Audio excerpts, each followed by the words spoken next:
Hello mga ka-network, welcome ulit sa Alon Network Tutorial. Sa mga enterprise network, hindi lang performance ang importante, kundi pati security ng switch ports. Sa episode na ito, ipapakita ko kung paano natin gagamitin ang port pass at BPDU guard para protektahan ang network laban sa rogue switches. So ito ang simple topology natin, si PC at saka dalawang switch. Switch 1 at saka si switch 2. So switch 1 then switch 2. So normally, kapag nag-connect ang device sa switch port, dadaan muna ito sa iba't ibang spanning tree stage bago maging forwarding. Pero kung PC lang ang nakakonect, hindi na kailangan ang delay na iyon. So dito papasok ang port pass.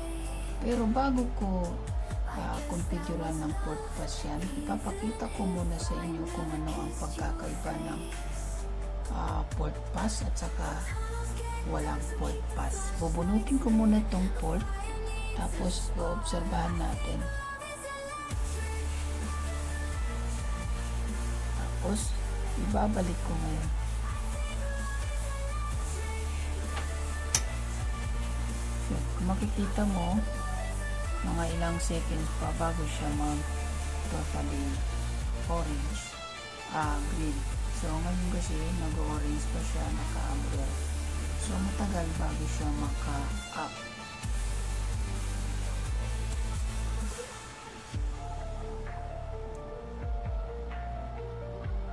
Okay, so naka-up na dito, pero yun, naka-green na siya. Ngayon, kukonfigurean natin yan ng port pass yung interface FAC2. So, papasukan natin enable config interface FAC2 switch port and access spanning port pass. So yun, nakakonfigure na tayo ng port pass. Tapos ipapakita ko rin sa inyo kung ano ang pagkakaiba ng kanina. So bubunutin ko ulit, tapos ibabalik ko ulit. So yun, ang bilis niya, nag-green na siya kagad. So pag binunot ko ulit yan, tapos ibabalik ko ulit, so yun, nag-green na siya kagad. Okay? So makikita natin dito sa ating CLI ay up and down. Up and down. Alright? So pero may problema. Kapag may nag-plug ng switch sa port na naka-port pass, so kunyari si user nag-plug ng switch, then switch nag-send ng BPDU, then network topology change, then possible loop yun. So dito papasok ang BPDU guard. Sa parehong port, maglalagay tayo ng spanning tree BPDU enable. Tapos lalagay lang natin ng spanning tree, tapos BPDU guard enable. Then okay na, and then end. Right? So kapag ka naka-enable ang BPDU guard at nakatanggap ng BPDU ang port, automatic nitong isi-shutdown ang port para protektahan ang network. Ngayon, isa-simulate natin ang rogue switches scenario. Ikakabit ko ang isang switch port dito sa naka-BPDU guard na port. So ito yung switch natin, tapos kukunin yung port niya, ito nakapatch na yun dito.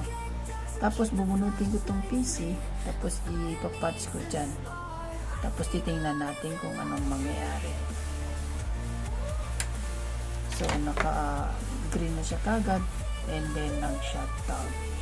Ang bilis, diba? So makikita natin dito na FAC2 ERR disabled state. So kapag tinignan din natin dun sa show interface niya, makikita rin natin dun.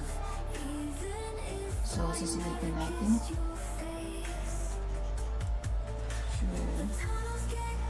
interface status.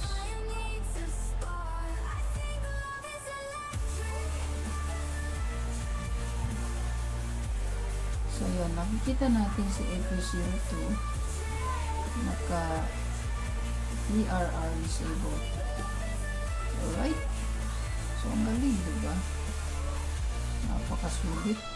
So para maibalik ang port, kailangan lang natin itong i-reset. Pero bago natin i-reset yan, tatanggalin lang muna natin ito.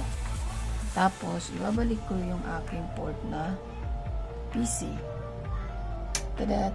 So nakasaksak na pero patay ang port. Ngayon, gagawin ko, punta ako kay Google Chrome interface FA02 and then shutdown. Pag naka-shutdown ka na, remote shutdown. And then, antay natin, boom, ayun na. Nag-clean na siya. Alright? So, napakadali, diba? Napaka-basic. So, sa enterprise network, ginagamit ang port pass at BPDU guard para maiwasan ang mga network loop na maaaring mangyari kapag may nag-flag ng unauthorized switch sa network. Kung may natutunan kayo sa video na ito, huwag kalimutan mag-subscribe sa Alam Network Tutorial para sa mas marami pang Cisco Networking Labs at CCNA tutorial. Alright? So, see you sa next episode. Let's go!